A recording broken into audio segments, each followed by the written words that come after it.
Hi, I'm Gunnery Sergeant Arlie Ermey.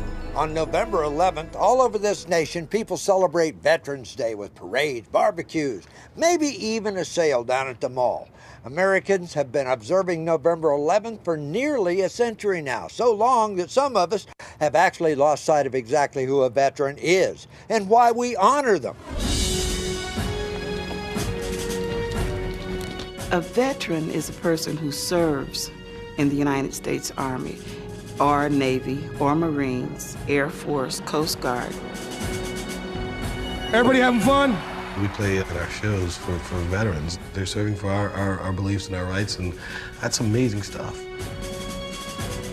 To me, a veteran is someone who has served our country as a patriot and as a privilege, not just a job. It's a person with character. A veteran is anyone who served their country. It doesn't have to be during time of a war. It's those people who have given a portion of their life in service to our country so that we can have the freedoms we have. Freedom lets you decide who you are. Without freedom, you're not much of an individual. It is precisely because our nation stands for freedom that in America, all dreams are possible. Freedom isn't free. Someone's got to pay the price. Someone's got to protect the freedoms that we have. Throughout American history, whenever this nation has been threatened, brave servicemen and women have always been willing to step forward. Most recruits begin their active duty while they are young, many still in their teens. In World War I, also known as the Great War, fought in Europe at the beginning of the 20th century, America and her allies defeated the forces of the German Empire. On the morning of November 11, 1918, armistice was declared, fighting stopped, and the guns fell silent. On the 11th hour of the 11th day of the 11th month, World War I came to an end. The following year, President Woodrow Wilson declared November 11th Armistice Day, a day to honor the veterans of the Great War who had sacrificed themselves in defense of their country. A special tomb for an unknown veteran of World War I was dedicated 2 years later at Arlington National Cemetery in Virginia. The unknown veteran was buried as a symbol of all the soldiers who had sacrificed their lives so that others could live. Eventually, 27 different states made November the 11th a legal holiday, but it wasn't until 1938 that the United States Congress finally made Armistice Day a national holiday. But then the following year, in 1939, Germany invaded Poland to ignite another war. This time, the fighting was not confined to Europe. It spread across the entire globe. World War II made the First World War look small by comparison. When after 6.5 years the fighting was over and all the dead were counted and buried, Americans realized that Armistice Day needed to be expanded to honor the veterans of all wars, and not just those who died. There already was a holiday for that, Memorial Day. Veterans Day would be a day set aside for honoring all the men and women who had served their country in the armed services, living or dead, whether in combat or in a supporting role. Finally, in 1954, President Dwight D. Eisenhower, who as a general had led the Allied forces to victory in World War II, officially proclaimed November the 11th as Veterans Day. Veterans are proud to have sacrificed a portion of their lives in service of their country, and many of them have found that they've been richly repaid in the form of life experiences that they would never have received otherwise.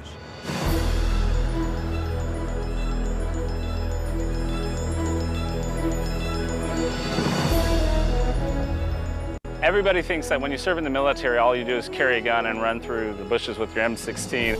It's a lot more than that. When they test you, they decide after that testing what you're going to be good at. In my case, they decided I'd be good at computers. I was a sonar technician in the service, which meant that I looked for submarines. I hunted submarines and was in charge of what's called underwater fire control, which is torpedoes. I was sent to Fort Campbell, Kentucky at 17 years old. I was jumping out of airplanes. When I first left after graduation, I was a bugler, and I spent 2 years aboard the USS Tennessee, the battleship Tennessee. I decided to get into the Army because I wanted to fly. So I decided that after I checked out how much flying lessons cost, that if I could get Uncle Sam to pay the bill to teach me to fly, that would be the way to do it. I was sent to Lakehurst to be a parachute rigger, and I didn't even know what a parachute was. I'd never heard the word before. I was a nurse in the Navy, Air Force, and Army. I had this top secret job, which they offered me, which was really interesting because I had no idea what really a top secret job was, and because it was top secret, you couldn't ask anybody. Serving my country just made me so proud. It made my parents proud. It just gave me like a whole new look at myself, my life, everything. It was hard and tough, and it just made me stronger in the end.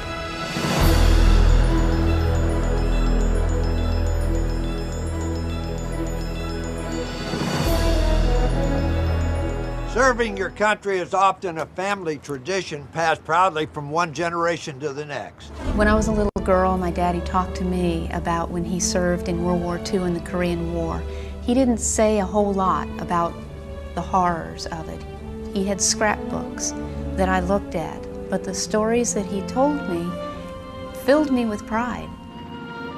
I come from a long line of veterans, starting with my mother's uncles, and my mother, my father, my uncle was in the Vietnam War. My mother was always trying to remind me that there were opportunities through the military for travel, for education. I came away with feeling a sense of honor, a sense of patriotism.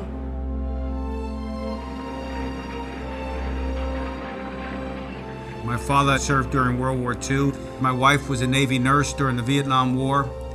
I have 2 sons who are currently serving on active duty, both of whom saw duty in Iraq.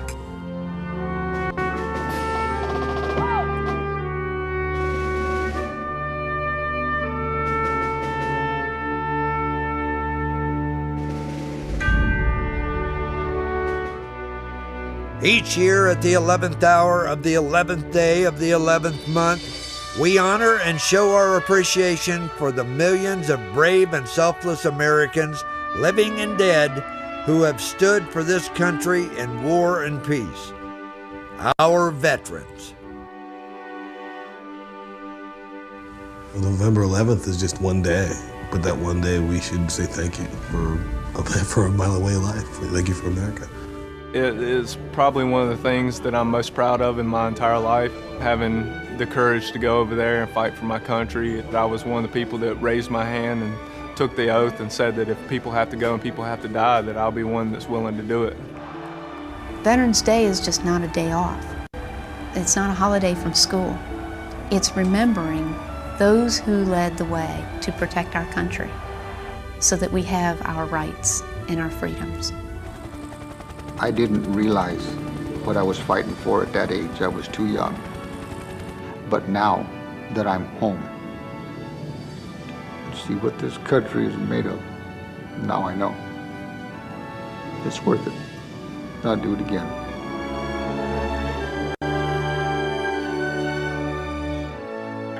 This year on November the 11th, if you know any veterans, just give them a call. Say thanks. Thanks for safeguarding our lives, our families, and our freedom. Thanks for everything. Semper Fi, carry on.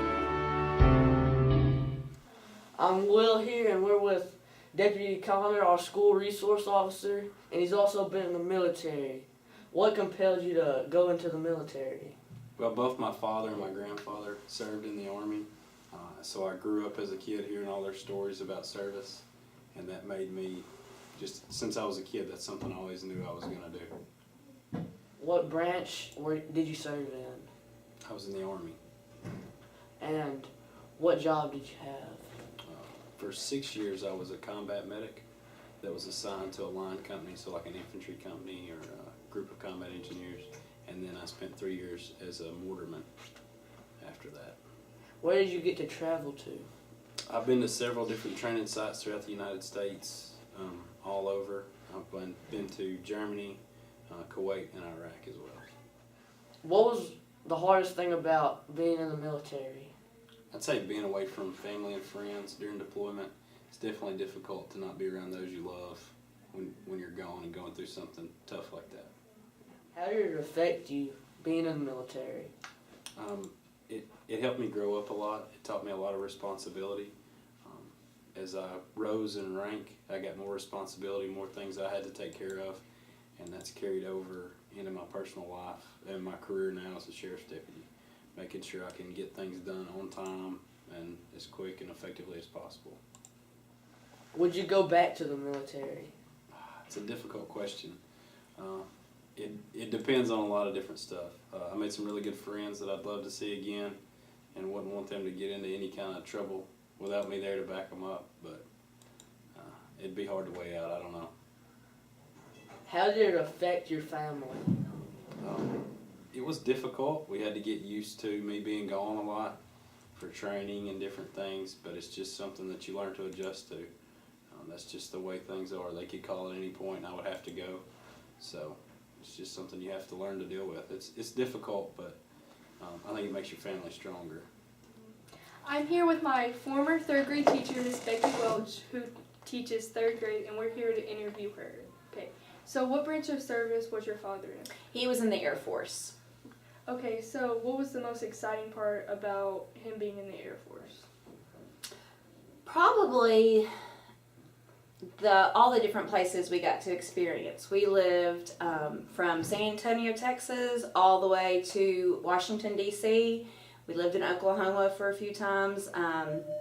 We also lived in Mississippi. But it was the people and then the different experiences that we got to have in all the different places where he was stationed. Okay, what was your favorite place that you moved to?